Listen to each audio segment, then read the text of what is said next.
Sih, Ya, selamat malam Bang Edi, salam sejahtera. Bang, nggak boleh Sehat mengucapkan selalu. itu Bang kepada non-muslim Bang. Abang muslim. Muslim. Tidak boleh abang mengucapkan salam sejahtera kepada non-muslim. Tapi Yang kalau ada harus budaya, disuruh laknatlah, semoga laknat Allah menimpa atasmu itu. loh, saya kan orang Jawa, budaya saya kan budaya Jawa menghormati Ya, kalau budaya siapapun Jawa gitu. seperti itu, tapi budaya Islam tidak seperti itu. Anda Islam? Saya Islam, tapi saya di Jawa dan sedangkan agama bagi saya itu budaya, Bang. Berarti Anda tidak percaya Muhammad. Ya saya percaya. Kalau percaya Muhammad bagaimana Anda tidak mengikuti apa yang disuruhkan? Gimana sih Anda ini? Maksudnya bagaimana? Begini, Muhammad bilang dalam sebuah Iya. hadis, jangan kamu ucapkan salam, jangan ucapkan keselamatan kepada orang-orang non-muslim atau orang Yahudi dan Nasrani. Nah itu Bang, makanya jadi kita dalam agama itu fase Bang. Itu kan buat fase-fase yang ibaratnya masih ya kelas syariat lah Bang. Kalau sudah tingkatan hakikat sudah beda lagi Bang. Berarti waktu Muhammad mengatakan itu dia lagi ngigau, dia tidak paham hakikat. Enggak seperti itu. Kan Semuanya ilmu itu bingung kan saya ini. Bang, di dalam Bang sebuah Edis, hadis, mohon ya interupsi sedikit Bang, interupsi. sedikit. Di dalam Oke sebuah oke siap. hadis, Muhammad itu Ya. kan memerintahkan, jangan kamu mengucapkan salam kepada orang Yahudi dan orang Nasrani. Bahkan jikalau Mm-mm. kamu bertemu dengan mereka di jalan, maka persempitlah jalan mereka. Mm-mm. Desaklah mereka ke jalan yang sempit. Pertanyaan saya, waktu Muhammad mengatakan seperti itu, apakah dia tidak paham hakikat, makrifat? Enggak seperti itu. Dan Terus abang gimana? perlu ketahui Bang. Hmm. Ada hadis juga yang mengatakan bahwa man adzaba dimian faqad adzabani. Barang siapa yang menyakiti orang yang non-muslim, yang damai, yang tidak memerangi kita, maka sesungguhnya dia telah menyakiti aku Muhammad katanya. Faman Muhammad ngomong itu adzabani sama faqad siapa? adzaballah. Ya, Muhammad ngomong itu sama siapa? ya itu hadis. Iya, ngomongnya sama siapa? Ya sama para sahabat, Bang. Mana dalilnya ngomong Pada sama para zamannya sahabat? lah. Nah itu dikatakan kan man adzaba dimian faqad adzabani. Iya, yang Faman saya tanyakan adzabani begini faqad Bang adzaballah gini, gitu. begini ya, Iya, begini. iya. Banyak orang tidak tahu saya Mm-mm. ini sudah menghabiskan waktu yang cukup panjang memperdalam agama Islam. Ketika Mm-mm. saya membaca hadis, banyak saya dapati hadis-hadis itu tanpa asbabul wurud, tanpa ada sebab musababnya, seolah-olah Muhammad tuh tukang ngomong sama tembok. Nah Apakah itu Anda Bang, sebentar tenang makanya. dulu, saya belum selesai. Ya Apakah Anda siap-siap percaya Bang, Muhammad lanjut tuh Bang. suka kesambet? Enggak sekali-kali itu Oke. pernah. Kalau Anda percaya Muhammad tidak suka kesambet, kami dulu pernah, Bang. Kami pernah, ada dulu kami punya teman itu. Suka begitu. Dia ngomong sendiri gitu. Gak ada angin, gak ada petir. Ya kan? Nah, Iya, iya. apakah Muhammad sebagai orang yang tukang kesambet begitu ngomong sendiri? Barang siapa yang menyakiti orang yang orang non muslim yang tidak memerangi, maka dia ngomong sama siapa? Ya kan itu kan jadi suatu hadis itu kan satu yang pertama itu harus ada sanad yang jelas ya. Ya sanad itu dari an dari siapa-siapa gitu kan. Hmm, Kemudian ada matan itu kalau secara ilmu mustalahul hadis ya Bang ya. hmm. Nah, kemudian ada rawi. Nah, kalau seandainya suatu hadis yang di luar rawi-rawi yang benar-benar dipercaya seperti Imam Muslim, Baihaqi yang 5 itu perlu dipertanyakan, Bang, gitu loh, Mas. Oke. Hadis yang barusan Anda kutip berasal dari mana? Hadis yang saya kutip itu berasal dari Bulughul Maram, Bang. Coba baca tunjukkan kepada saya. Aduh, saya lagi nggak di rumah ini, Bang. Nah. Oke lah, nggak apa-apa kita anggap hadis itu benar. Jadi dalam bahasa Indonesianya bagaimana tadi?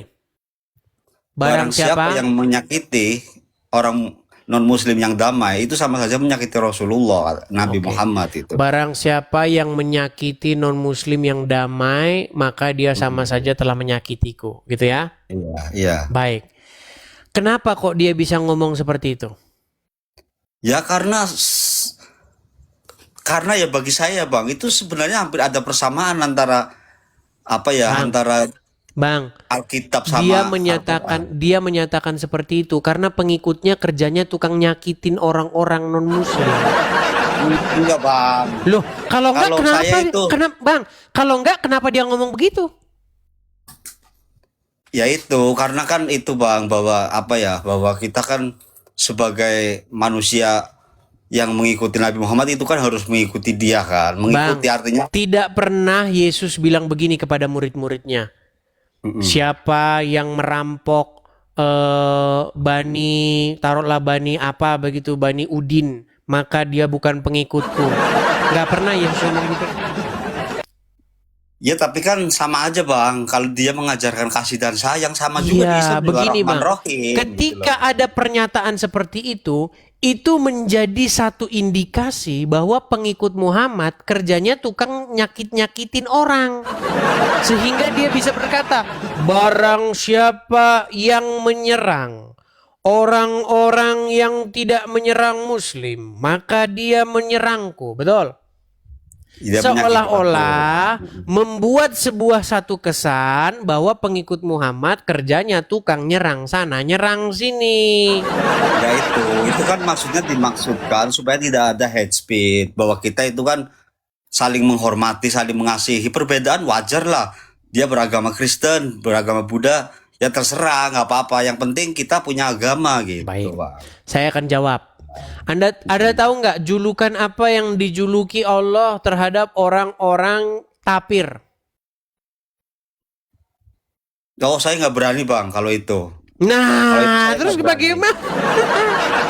Karena Di dalam saya itu Al-Quran, lebih menghormati, seburuk-buruknya Bang. hewan, sebentar bang, seburuk-buruknya binatang, seburuk-buruknya hewan, menurut Al-Quran apa? seburuk-buruknya hewan, seburuk-buruknya binatang. Apa itu bang? Makanya Anda masih Islam bang. Sebab Anda seperti ini tuh karena Anda masih Islam. Anda tidak tahu ayat yang begitu familiar. Gimana Anda ini? Nih, saya kasih tahu. Ya, Menurut Al-Quran, seburuk-buruknya hewan, seburuk-buruknya binatang, itu adalah orang-orang tapir. Anda tahu itu? enggak. Nggak Saya- tahu, pantesan Anda Saya masih tidak tertarik Muslim. ayat itu. Bahwa Al-Quran berkata seburuk-buruknya hewan adalah orang-orang kafir. Sekarang saya tanya bang, orang Yahudi, orang Kristen, orang Shinto, itu menurut Al-Quran orang kafir nggak? Orang yang tidak beriman kepada Allah. Itu masuknya ke penafsiran lagi bang. Kalau menurut Penafsiran. saya loh. Oke, kalau sekarang gini. pemahaman saya. Saya gini bang, saya Kristen. Apakah saya beriman Ya. kepada Allah? Ya itu kan abang, kepercayaan abang sendiri. Iya, nggak saya bisa menentukan. beriman kepada Allah nggak? Saya beriman, beriman kepada lah. Rasulnya nggak?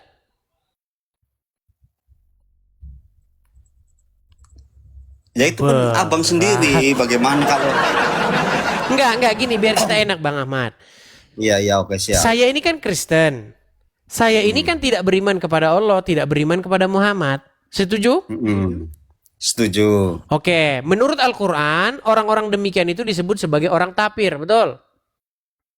Ya. Oke, nah orang-orang tapir itu dikatakan oleh Allah seburuk-buruknya binatang, seburuk-buruknya hewan. Nah, Nggak pernah tapi yang silakan jadi masalah begini, kalau kita baca sejarah penemu lampu Thomas Alva Edison, Ya. no, nama saya itu Edison sebutkan. Thomas Edison, Alva Edison, penemu telepon Alexander Graham Bell. Ya kan? Makanya ada istilah bell itu ya dari situ, dari nama dia itu. Nah, penemu mesin uap dan lain sebagainya, penemu rumus gravitasi. Penemu ya, itu semuanya itu mayoritas nggak ada orang Islam. Orang Islam ada yang menemukan sesuatu, tapi menemukan obat dalam kencing onta itu. Iya, orang itu, Islam Bang, menemukan itu kan sudah kencing onta diterangkan obat. dalam Alkitab. Sebentar, biar saya selesaikan. Salah Oke, satu siap, penemuan, lanjut, Bang, lanjut. penemuan yang paling sering kita gunakan, yang paling sering dipakai oleh orang muslim itu adalah pesawat terbang. Oke? Nah, sekarang saya tanya, pesawat terbang, mikrofon, peralatan-peralatan ini, semua itu kebanyakan ditemukan oleh orang-orang non-muslim, orang-orang kafir yang kata Allah itu seburu-burunya hewan. Betul? Loh. Tapi kan ada ayat yang mengatakan wa nahnu faddaltuhum 'alal alamin. Artinya mereka itu dibikin otaknya itu lebih pintar dari yang lain kan gitu. Dan nyata kan? Bagaimana mungkin orang yang dikatakan seburu-burunya hewan malah pintar? Aduh, berat. Ya itu kan.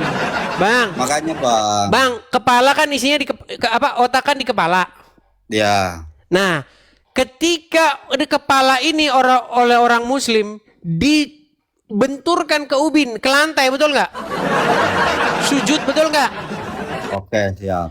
Ketika kepala ditaruh di lantai, ditaruh di ubin untuk sujud kepada Allah, dia menyerahkan kepalanya ini yang paling tinggi dari anggota badan ini ditundukkan kepada dia, kepada Allah. Tapi kepalanya bukannya malah jadi pintar, malah jadi... Gak gitu, Coba Bang. sebutin apa penemuan orang Islam, Bang. Sebutin apa sumbangsi umat Islam terhadap peradaban dunia ini. Sebutkan. Peradaban dunia. Ya banyak lah, Bang. Apa? Sebutin satu. Contohnya itu seperti ya yang ada di Indonesia ya, Bang, seperti Bung Karno itu kan yang sudah menyatukan bangsa Indonesia kan. Itu kan juga termasuk peradaban. Bang, sumbangsi umat Islam terhadap peradaban dunia. Contoh, saya kasih contoh. Sumbangsi orang-orang non-muslim terhadap peradaban dunia. Contoh, menemukan lampu. Bayangin, Bang, kalau nggak ada lampu, Bang. Sampai sekarang kita masih pakai itu peradaban itu. Makanya sekarang kita udah ada lampu. Penemunya bukan orang muslim. Iya, saya tahu Thomas Terus Alva bayang Edison. penemu ini segala macam inilah yang kita lihat sekarang inilah. Ya, Tapi kan pesawat itu kan semua berasal yang dari ada di Al-Quran rumahmu juga, itu. Bang. Semua, Bang, yang nemuin itu bukan dari muslim. Saya pengen satu aja. Satu penemuan yang digunakan untuk peradaban umat manusia ini dari asal usulnya dari umat muslim. Apa? Iya, memang belum, saya sendiri belum menemukan. Cuman kan itu, Bang. Ya, nggak Itu ada, Thomas Bang. Alva Edison Gimana mau aja menemukan? Gimana orang mengutip. kalian aja bilang kencing obat, gimana mau ketemu? Nah, itu kan Thomas Alva Edison kan juga mengutip dari Al-Qur'an yang mengatakan bahwa al-misbahu kasujaja wa sujadatu fihin nar, ayat tersebut kan. Sekarang saya tanya, Bang, bener nggak umat Islam itu minumin kencing onta? Kok minumin kencing onta? Nah, nggak Orang di tahu sini aja nggak tahu, Pak. lagi dia. Anda tidak pernah tahu Muhammad menyuruh minum kencing onta? Ya mungkin dalam keadaan darurat, mungkin karena nggak ada lagi, mungkin. Walaupun darurat, Bang. Darurat, lagian bukan darurat. Darurat dari mana? Nah, Jadi Bang, Alkisah, saya kasih tahu ceritanya, Bang. saya Ada kasih orang-orang di saya kasih waktu Madinah. nanya dong, gantian dong. Bukan, masalahnya Anda tidak tahu nih, Bang. Ada orang-orang di Madinah tuh lagi sakit. Mereka demam. Mm-mm. Lalu mereka datang kepada Muhammad untuk Ya. meminta solusi. Gimana ini solusinya? Nah, tahu nggak Muhammad nyuruh apa kepada mereka? Datangilah kandang-kandang unta itu. Minumlah susu dan kencingnya di situ. Dikerjain, dilakukan sama mereka. Tapi Tahu sembuh. nggak setelah itu yang terjadi apa? Tahu nggak yang terjadi setelah itu? Itu Bang? unta-unta itu dibantai sama mereka. Unta-untanya dibantai, dimatikan sama mereka. Sehingga membuat Muhammad marah. Sehingga apa? Kaki dan tangan mereka dipotong lalu dijemur sama Muhammad di padang pasir sampai meninggal. Biar Anda tahu kelakuan Muhammad gimana Anda ini. Nah, sungguh nekat yang nyata. Sekarang saya boleh nanya balik nggak, Bang? Silakan. Saya pengen bertanya karena Saya itu kan sebenarnya kan cuman pengen mencari saudara ya Bang ya. Saya pengen sharing lah sama orang non muslim biar apa ya, biar ada output atau titik temunya ya. Bagaimana caranya supaya kita itu benar-benar bisa melihat Tuhan yang real, yang nyata Bang. Biar saya Bagaimana? itu nggak biar saya itu nggak katanya-katanya gitu Bang. Begini bang, kita ini Ya. sama-sama nggak pernah ngelihat bang. Kita ini beriman, makanya kita disebut sebagai orang-orang yang beriman. Loh, Kita melihat apa yang dituliskan oleh para saksi mata. ya itu makanya kita jadi saksi yang palsu. Biar kita nggak jadi saksi Yang jadi palsu saksi yang benar-benar. palsu itu kalian bang, umat muslim. Asyhadu itu misalnya, apa arti asyhadu? Asyhadu, aku bersaksi. Aku bersaksi. Orang yang bersaksi itu adalah orang yang melihat, betul? Ya, Nah, ketika Anda mengatakan aku bersaksi bahwa Muhammad utusan Allah, Anda lihat. ya lihatlah. Di mana Anda lihat Muhammad utusan Allah? Saya melihatnya itu ya dari Al-Quran, dari hadis, dari para imam Iya, itu namanya Hujatul bukan Islam. bersaksi, itu beriman, namanya percaya. Aduh, Anda tidak tahu beriman dengan bersaksi. Anda nggak bisa bedakan percaya dengan bersaksi gimana. Contoh. Ya, Misalnya nih, langit dan bumi ini diciptakan oleh Tuhan. Kita bersaksi atau beriman? kita bersaksi. Beriman bukan bersaksi. Kamu lihat kapan Tuhan nyiptain langit dan bumi? Saya nggak lihat, cuma kan ada patokannya Bang. Sesuatu yang bergerak dan sesuatu yang tidak bergerak itu ada yang menggerakkan, ada yang mendiamkan gitu loh. Dan Tuhan itu tidak bergerak, tidak Makanya, diam. di mana kamu lihat Tuhan gerakin matahari? Tuhan gerakin matahari. Kamu lihat ada Tuhan gerakin matahari? Ya mekanismenya saya nggak tahu. Cuma Iya, kan makanya yang disebut dengan beriman, bukan bersaksi. Kalau bersaksi itu, contohnya, kamu lihat ada tangan begitu gerakin begini, itu namanya bersaksi. ya itu makanya kan karena kita itu melihatnya dengan mata Bang. Jadi melihat Tuhan Terus itu melihat nggak dengan pakai apa? mata, pakai hati lah. Berat. Abang pernah nggak bermimpi? Di Abang pernah mana-mana bermimpi itu nggak? yang namanya melihat itu dengan mata. Abang Bukan pernah dengan bermimpi? hati. Gimana Abang kalau pernah hati itu bermimpi nggak? merasa? Saya pengen Makanya tanya, saya abang bilang pernah kita bermimpi itu nggak? orang-orang yang beriman, orang-orang yang mengimani sesuatu. Makanya di dalam agama Kristen bukan bersaksi tetapi beriman. Aku percaya kepada begini. Aku percaya kepada begini. Ada pengakuan iman itu. Pengakuan iman rasuli. Aku percaya kepada Allah Bapa yang Kalau Maha mata Kuasa, hati Khalik kita sudah langit dan bumi. terbuka, Bang, Aku kita bisa percaya kepada melihatnya, Yesus Bang. Kristus. Aku percaya kepada Roh Kudus. Aku percaya, bukan aku bersaksi. Nah, tapi kalau di kalian, aku bersaksi. Aku bersaksi. Ya iya, makanya saya bilang kalian menjadi saksi-saksi dusta. Ya enggak Bang, itu karena kita itu belum kebuka Bang. Karena ke mata hati kita masih tertutup oleh nafsu-nafsu angkara. Ada Iya, kita nafsu ini nggak lawamah, nyambung bang. Anda itu ada lagi nafsu ngomongin iman, mulamimah, saya ada lagi, nafsu amarah Anda gitu, lagi Bang. ngomongin iman, saya lagi ngomongin fakta. Anda itu harus bisa bedakan mana iman, mana fakta. Sekarang begini, surga itu Ya. ada nggak? Ada. Itu Anda bersaksi atau percaya? Saya bersaksi lah. Iya, surga itu berarti bukan botolmu nanti kok. udah, Anda di bawah saja. Anda itu udah Oke, Bang, botolnya terima sudah kasih ya. nggak karu-karuan, gimana? Anda pernah lihat surga? Pernah Anda lihat surga itu? Itu namanya percaya, bukan bersaksi, pean. Gimana sih Anda ini sungguh nekat yang nyata. Anda harus bisa membedakan yang dimaksud percaya dengan yang dimaksud bersaksi. Bersaksi itu adalah menyaksikan yang dilihat oleh indera, panca indera Anda, mata Anda melihat. Begitu jelas. Tetapi kalau percaya itu mengimani sesuatu, bisa jadi dia tidak terlihat. Contohnya Anda percaya dengan keberadaan surga, Anda percaya dengan keberadaan neraka. Itu namanya beriman. Begitu. Aneh-aneh saja Anda bersaksi macam orang udah pernah lihat aja. Coba Anda saya tanya, kalau Anda bersaksi bahwa surga itu ada, pintunya didorong apa ditarik? Ayo. Nih katakan anu. Coba saya mau tanya, pintu surga didorong apa ditarik? Didorong begini atau ditarik begini? Coba kalau masuk Indomaret tuh kan ada yang didorong, ada yang ditarik. Saya mau tanya sama kamu, pintu surga didorong apa ditarik? Kita ini orang yang tidak melihat tetapi percaya, makanya disebut dengan orang-orang yang beriman. Waduh, orang-orang yang melihat botol setengah mati.